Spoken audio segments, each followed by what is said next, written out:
finally got into packaging honey, and we made these honey products. And one of the products was a raspberry honey cream. So it's like a finely sugared honey, creamy, and we would put raspberries in it and put it in little jars, and we sold it to our customers. And one of the guys, when I was down in Florida, which is another whole story, raising bees down there in the winter, and I gave this guy the task of making up this raspberry honey cream. Well, he put way too much water in it because we were using, at the time, some freeze-dried raspberries.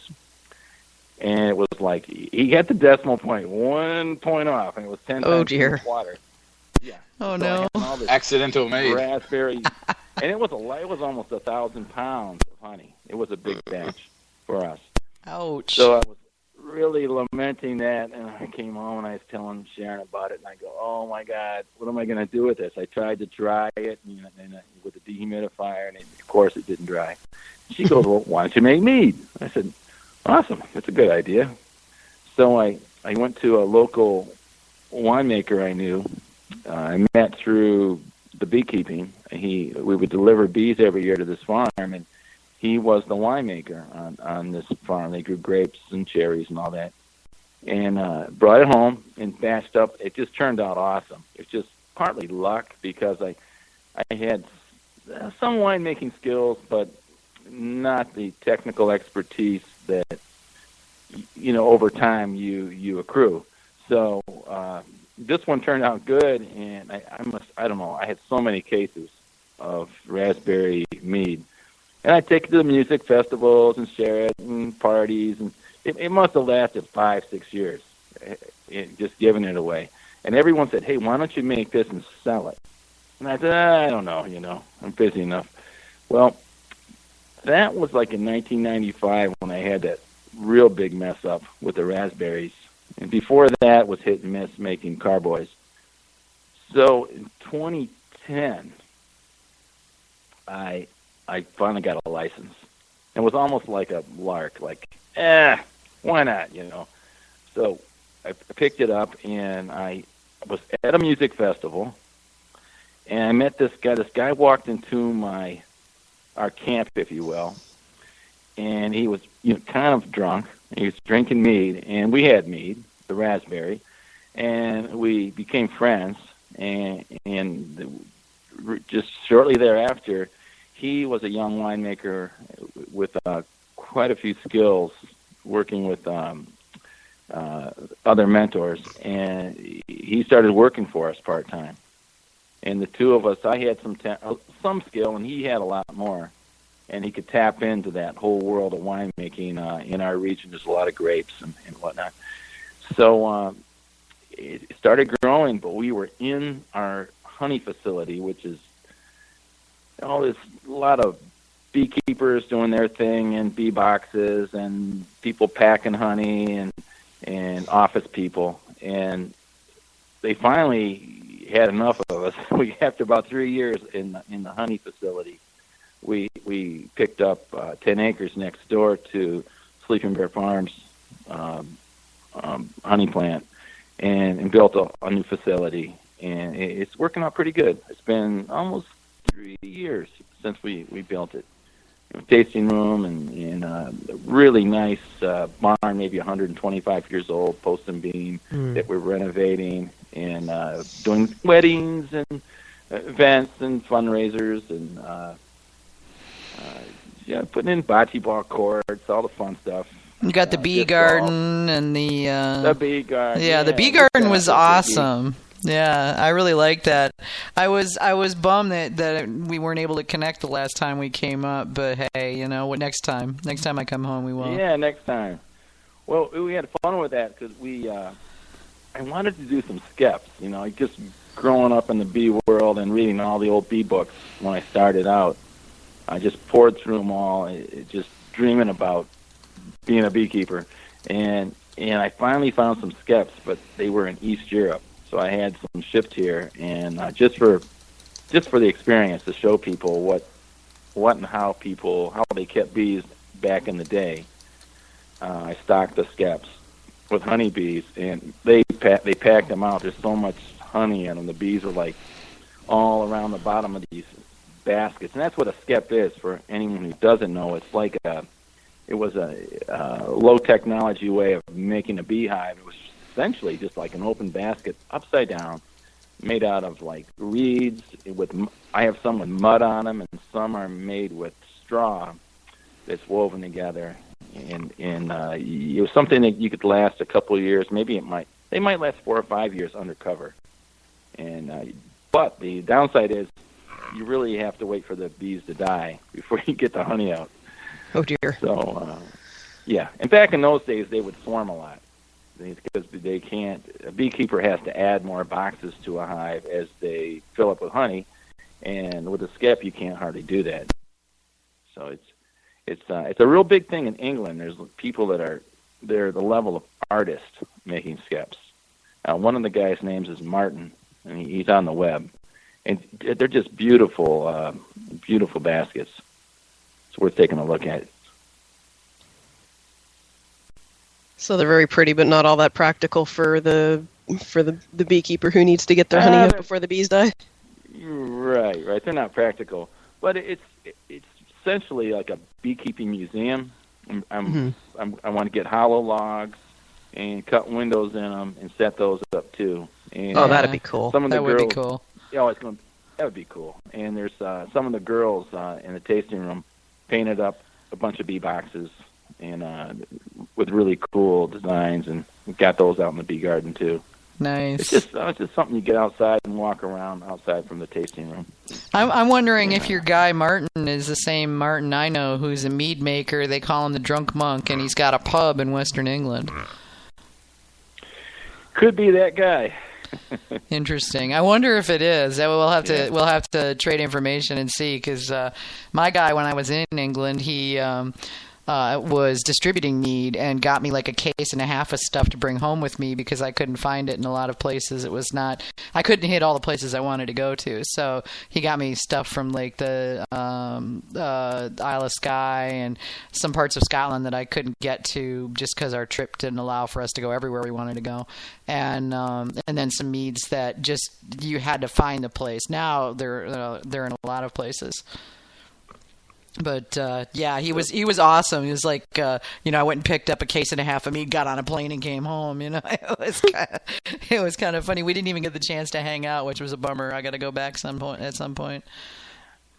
We got to take a trip in England, and we went to the Midlands in somewhat central England, and where cider is really big, and that was just fascinating with the small apples they grow and how they rake them off the ground. But at the time, I could not find anybody making mead. It was just all cider. When did you go? Oh, maybe 4 or 5 years ago. Oh, okay, because I was there in 2002. I went 6 months after 9/11, actually, and I had no trouble finding it. It's just that the places where they were places that weren't on our itinerary. We had set up a schedule of places we wanted to visit, and the meaderies weren't near those places, and for the most part, which is why I had to have Martin help me gather. But there was there was like 6 or 8 meaderies in Scotland, and only 2 or 3 in England. Now there's like 10 or 12, but it's a lot better than it was.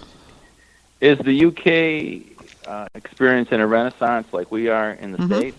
Yeah, it's likewise. It's slower there right now. They're where we were back in the 90s, and which is really weird considering that that's kind of, for us at least, where the mead came from.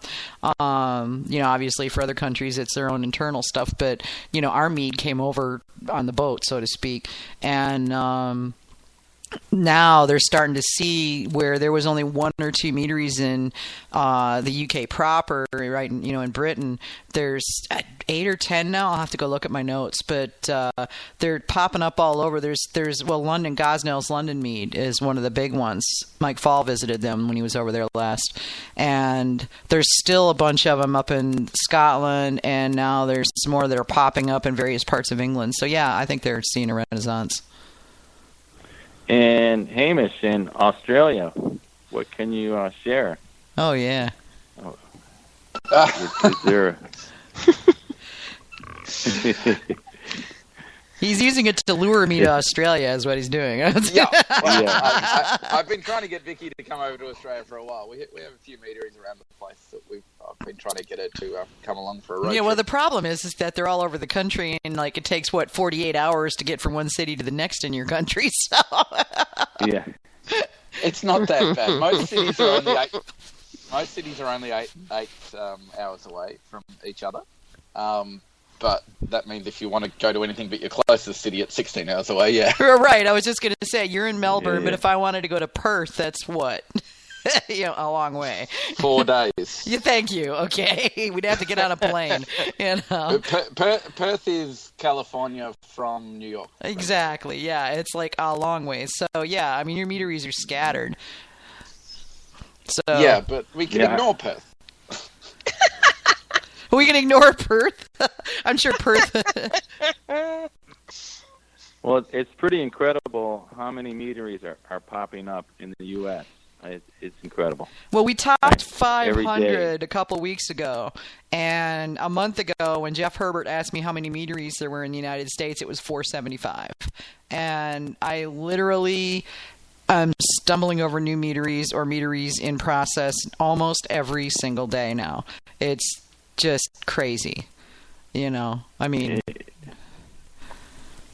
It's like craft brewing. I'm thinking that there might be just the more meaderies there are, it just raises the level of awareness, and people happen upon one and they get turned on to mead, and it comes in so many forms, which is what's really is fascinating. How started out with, I always thought of mead as 12%ish in still, and now we're focusing more on draft meads or session meads. Mm-hmm. And there's just a really good acceptance. I mean, just a strong market for draft meads, and it seems it's the craft beer drinkers are the most accepting, from my observations, to try something new. They're adventuresome. And from the wine side, not as much wine drinkers, but more craft beer drinkers are getting turned on. And then through the draft side, it seems they work into the still meads and start exploring those. But something that I found really interesting, because we make not only the meads, we started with meads, but what happens when you have... We've gone through a few winemakers, and we're on our third one, only because they moved. One went to Oregon with a wife, and one... I was going to ask, are you using them up? No. Sorry, I just can't do it anymore. That's another whole story, because each time one comes in, they really can do wine, but mead is wide open. And it's almost liberating for a winemaker. Oh yeah, no rules. And not only, we're still making really good white wines now, because the winemakers still want to make wine. To attract a winemaker, a good winemaker, you almost have to let them make some wine too, which is cool. It's another, in my opinion, another craft beverage that people, it just expands your offerings to people to come to your tasting room. You have more than you're more than a one note tasting room. Yeah. Having wines, cider, perry, and even braggots. So once we got our winemakers in, each one of them in turn, we started buying really good Bordeaux style grapes and Pinot Noir, Burgundian grapes, and making really good red wine, which for me opened the door to oak. Oh yeah. There's so much it's so deep going into oak. There's this the American oak, what region, Kentucky, or the Ozarks, Missouri, how much toast does it have? What does the toast do? Like a medium toast, medium plus toast, you get some nice rich notes, some vanillins, and then we've been working through the red wines, working into French oak.